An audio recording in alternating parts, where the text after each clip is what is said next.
Gubernur Sulawesi Utara Olidondo Kambe melakukan rolling jabatan eselon 3, 4, dan pejabat fungsional.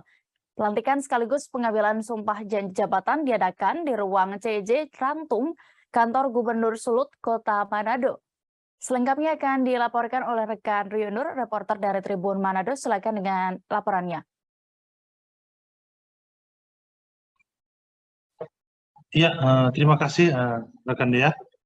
Jadi Gubernur Sulut Olidondo Kambe mengadakan mutasi jabatan atau istilahnya disebut dengan rolling jabatan, di mana rolling kali ini menyasar pejabat ASN untuk eselon 3 dan eselon 4 dan pejabat fungsional. Jumlahnya ada 76 pejabat ASN yang dimutasi yang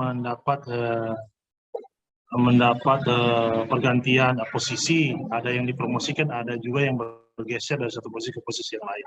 Di mana ada sejumlah penekanan yang disampaikan karena rolling ini dilakukan oleh Wagub Stephen Kando membawakan pelantikan sekaligus membawakan sumpah janji pejabat yang dilakukan oleh di kantor gubernur, di mana ada sejumlah penekanan. Misalnya pemerintah saat ini sedang berupaya untuk berhemat.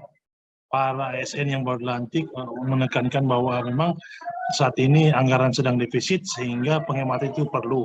Kemudian pemerintah provinsi juga sedang berupaya memaksimalkan pendapatan asli daerah, di mana sehingga salah satu di ASN yang di rolling adalah yang berada di Badan Pendapatan Daerah, di mana ada beberapa kepala unit pengelolaan daerah, keuangan daerah diganti, sehingga diharapkan memang bisa mencapai target di semester kedua tahun 2020 terkait pendapatan asli daerah. Selain itu juga dilakukan mutasi di Dinas Pendidikan, karena Dinas Pendidikan ini mendapat catatan khusus dari Wakil Gubernur, di mana soal prestasi yang belakangan ini merosot, terutama terlihat di siswa-siswa SMA yang lulus SMA dan mengikuti ujian universitas belum bisa bersaing dengan secara nasional, sehingga diperlukan pembenahan. Kemudian Wagub juga berpesan bahwa ada sejumlah kasus yang mencoreng nama dunia pendidikan Sulawesi Utara, sehingga Dinas Pendidikan yang baru saja dilantik pejabat-pejabatnya mengatasi persoalan ini, terutama ada kasus pelecehan seksual, sehingga pemilihan oknum-oknum dalam di dunia pendidikan ini nantinya harus menekankan soal moral dan integritas.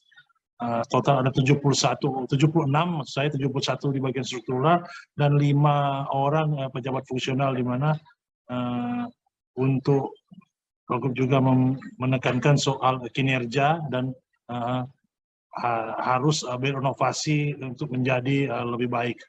Demikian rekan Dea. Jangan lupa subscribe, share, komen, dan like ya.